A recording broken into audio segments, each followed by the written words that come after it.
So, you've done it. Men of violence are gathered here, in these halls whose very stones are dedicated to peace. And I should not have agreed to host this council. The Greybeards have no business involving ourselves in such matters.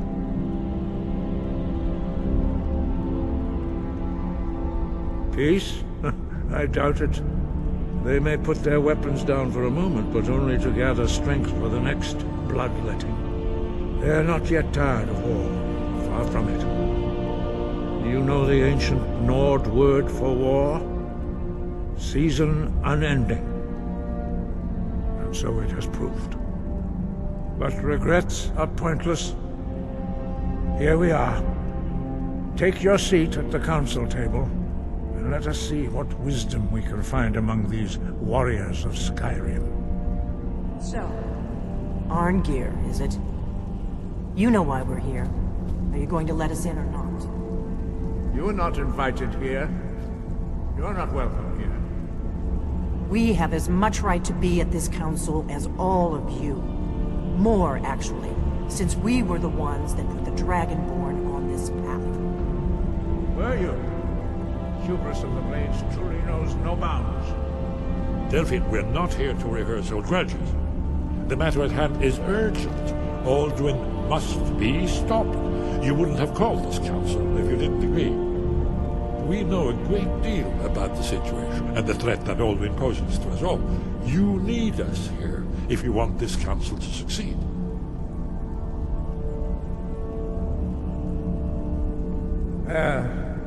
Very well. You may enter.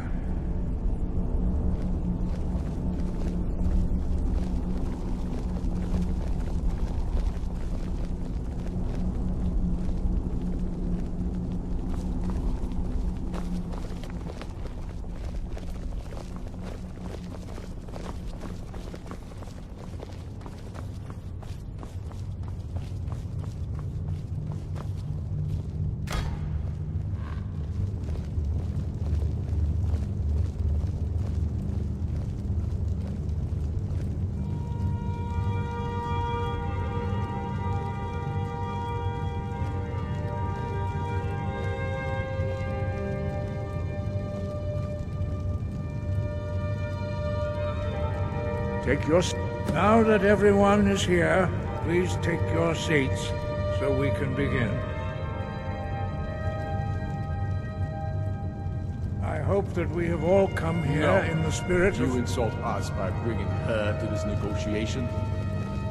You're Chief Talos Hunter? That didn't take long. Yes. I have every right to be at this negotiation. I need to ensure that nothing is agreed to here that violates the terms of the White Gold Concordat. She's part of the Imperial delegation. You can't dictate who I bring to this council. Please, if we have to negotiate the terms of the negotiation, we will never get anywhere. Perhaps this would be a good time to get the Dragonborn's input on this matter. By Izmir's beard. The nerve of those Imperial bastards, eh? To think that I would sit down at the same table with that. Valmore bitch. Either she walks or I do.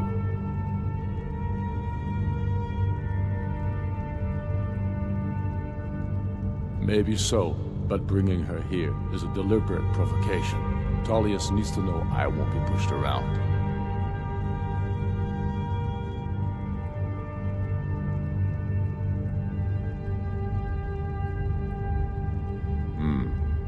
It feels like a mistake to me, but I'll bow to your judgment on this.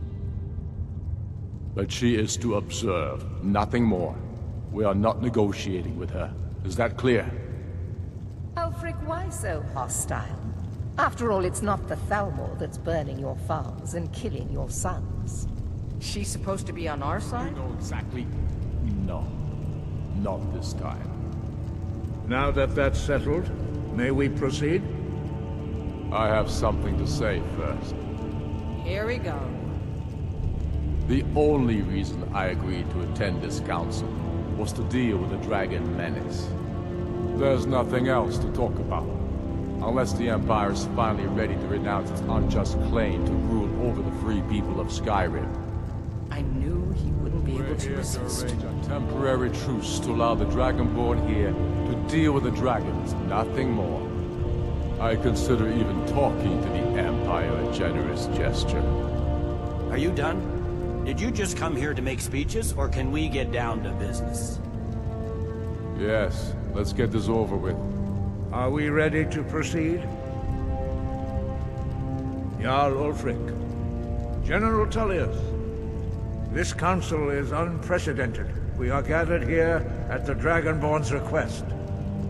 I ask that you all respect the spirit of High Hrothgar, and do your best to begin the process of achieving a lasting peace in Skyrim. Who would like to open the negotiations? Yes, let's get down to it. We want control of Markarth. That's our price for agreeing to a truce. So that's why you're here, Ulfric? You dare to insult the Greybeards by using this council to advance your own position? Jarl Elisif. General, this is outrageous. You can't be taking this demand seriously. I thought we were here to discuss a truce. Elisif, I said I'd handle it. Ulfric, you can't seriously expect us to give up Markarth at the negotiating table. You hope to gain in council what you've been unable to take in battle, is that it? I'm sure Jarl Ulfric does not expect something for nothing. Yes, that'd be entirely out of character. I want in return. Wait, General, you don't intend to just hand over Markarth to that traitor? This is how the Empire repays us for our loyalty? Enough. First, let's be clear. This council wasn't my idea. I think it's a waste of time. You are a traitor to the Empire, and deserve a traitor's death. But I at least will negotiate in good faith. Since we're all here at your request, I'd like to hear what you think Markarth is worth.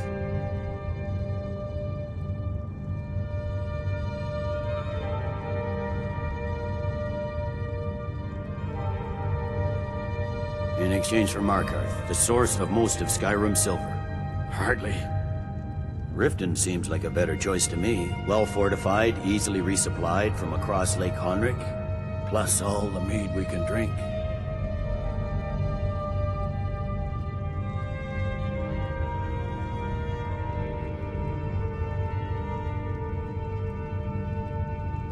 I'm glad you agree. I was starting to wonder whose side you were on here. You heard the man, Ulfric. We've made you a fair offer. Are you serious about these talks, or are you just here to bluster?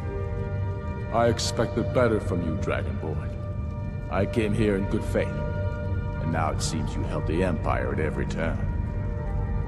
As for you, General Tullius, I see now that Galmar was right. Talking to the Empire is just as useless as ever. If you think you can hold Markarth, you're as deluded as your Emperor when he signed away our freedom to Lothar. Skyrim will never again bow to your false empire. Let's go, Galmar. I should have listened to you in the first place. You always were a fool, Ulfric. You're no better at diplomacy than you are in the battlefield. Stop! Are you so blind to our danger that you can't see past your petty disagreements? Here you sit arguing about nothing, while the fate of the land hangs in the balance. Is he with you, Delphine? If so, I advise you to tell him to watch his tongue. He is with me. And I advise you both to listen to what he has to say before you do anything rash. Don't you understand the danger? Don't you understand what the return of the dragons means?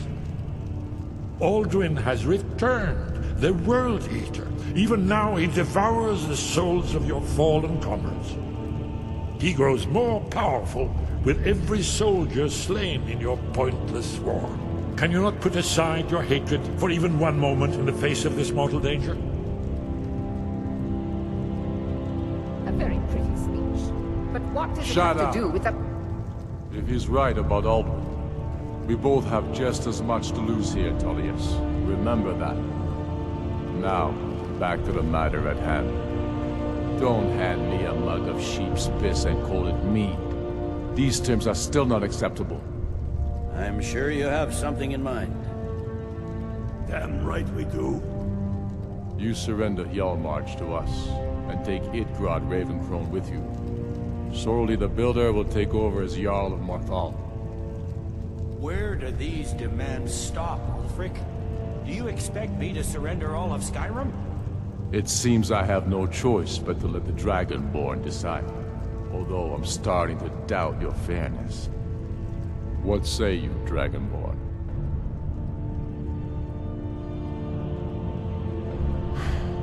Even the Dragonborn betray Skyrim. These terms are not acceptable. You know that. I'm listening. Don't play dumb, Tullius. Bah, this is a waste of time. I can see that we won't get better terms from this council. So be it. The Sons of Skyrim at least put the greater good above our own interests. It seems we may have an agreement. Jarl Ulfric, General Tullius, these are the terms currently on the table. Markarth will be handed over to Ulfric's forces, Jarl Igmund will step down, and Thongvor Silverblood will become the Jarl of Markarth. The Stormcloaks will withdraw from the rift, allowing Imperial troops unhindered access. Jarl Leila Lawgiver will step down, and Maven Blackbriar will become the Jarl of Riften. You both agree to this? I shouldn't agree to terms that so blatantly favor the Empire. I have no choice, though, under the circumstances. But once Alduin is defeated, then it will be the Empire's turn. Remember, Evgir Unslag. You should be pleased, Elisif. You've done well for yourself as the Empire's pet Jarl. But beware, the Empire's loyalty is fickle. They will tire of this war, and then I will be the one dictating terms to you. I have nothing to say to that murderer. General, you've proven yourself a good friend to Skyrim. I continue to trust that you will do your utmost to safeguard our interests. Thank you, Jarl Elisif. I appreciate your loyalty. The Empire can live with these terms, yes, for a temporary truce, until the dragon menace is dealt with. After that, Ulfric, there will be a reckoning. Count on it. Come on, Galmar. We have a lot of work. Giving up Markarth is a heavy price for this truce, Dragonborn. I hope it was worth it. Jarl Balgruuf, I assume you are familiar with the Dragonborn's plan? Yes, I'm ready to do my part. Just say the word, and my men will help you spring this trap. But the difficulty remains how to lure a dragon to Dragon's Reach at all. Well, that's an excellent question.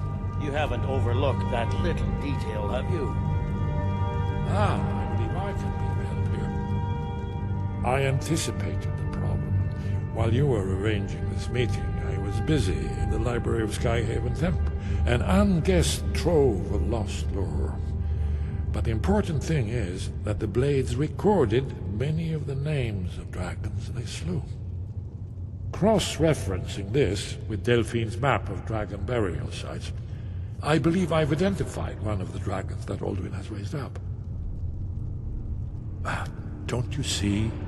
The names of dragons are always 3 words of power, shouts. By calling the dragon with a voice, he will hear you wherever he might be. He's not compelled to, but dragons are prideful by nature and loath to refuse a challenge. Your voice in particular is likely to intrigue this dragon after your victory over Alduin. I think it's very likely that he will be unable to resist investigating your call. Indeed. I'm no master of the voice, like these worthy gentlemen, but it is written here in the scroll. Oda Vin, winged snow hunter, as I read it. There's one more thing. We know.